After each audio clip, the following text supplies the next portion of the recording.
Johnny Valdez. Also will hang around with some of the gang members. And so since I was 15 years old, I started drinking alcohol and doing cocaine. And I was part of a gang for we had a six war year gang with the gang for 6 years. Then I transferred from that. I went to a motorcycle club for 15 years. So can y'all hear me? Yeah. And testing. And so for 15 years, I hung around with the bandidos for 15 years, and I had blood brothers that were bandidos as well. I never became one, but I became a support club. Long story short, I went down a very, very dark path. That's all I knew all my life. All my life, that's all I knew was about selling drugs, doing drugs. And as I started getting older, my addiction got greater. I got a divorce with the mother of my kids when I was about in my early 30s. Then I met somebody else who is my wife today, but when I met her, she was an addict as well as me. We both were doing cocaine and meth, and after I met her, we went to a very, very dark place. And I remember saying to myself, Lord, am I ever going to serve you? Because I've always wanted to serve God since I was a teenager. For whatever reason, I don't know why, but I had that in my heart. I always wanted to serve Him since I was a teenager. And I used to go to St. Anne's Church at night, me and my brother, and we would get on our knees and ask God to protect us because of the street gang that we're involved. We didn't know where we were going to live the next day. That's how serious it was. And so fast forward, I went into a very dark place. I used to sell drugs. I used to make $10,000 a month selling drugs, and it might not be a lot to you, but to me it was.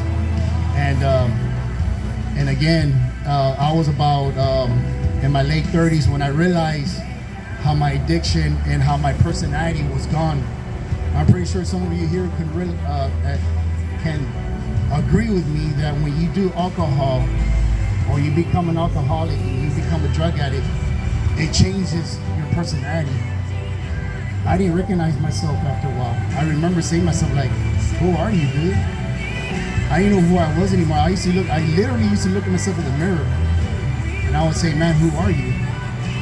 And so I started crying out to the Lord, and so I used to be part of that motorcycle club, and I was actually the founder and the president of that club, and I started going to church on Wednesdays.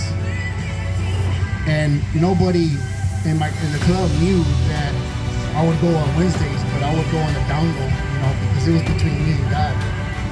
And I didn't think the guys would understand, right? But it didn't matter. It was between me and him. And so I started going to church, West Overhills over there off of Culebra.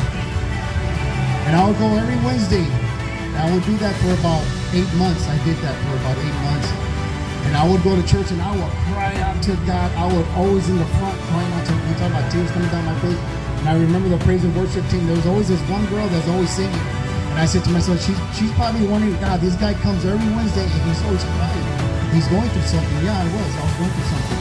Sometimes I would leave praising and worshiping God. I would leave that Wednesday. I would leave that Wednesday night, and the first thing I would do is go do a life. But I was fighting. I was chasing God. I knew that I couldn't do it on my own. So I knew I couldn't do it on my own, and it wasn't until a few months after I went to Red River, New Mexico. I went through something that weekend. I rode down there with about 12 members, and there was a bike rally happening over there, and I stayed up for 4 days. And I went through something very bad to where I was ashamed, and I was ashamed who I became, who I was. I humiliated my wife, who was my girlfriend then.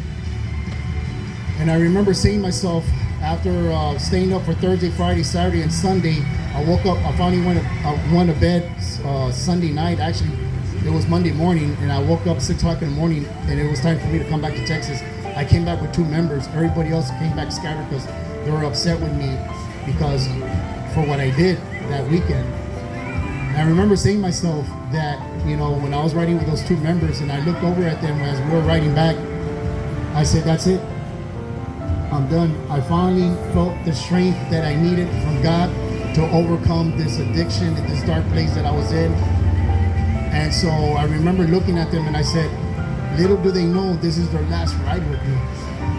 And it was their last ride with me.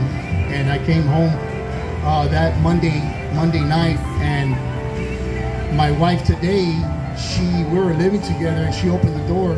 She had this very sad, bitter, but sweet look on her face. And she said, we need to talk. I said, yeah, we do. Little did I know, and little did she know, that I made up my mind to follow Jesus. And little did I know that she made up her mind to follow Jesus.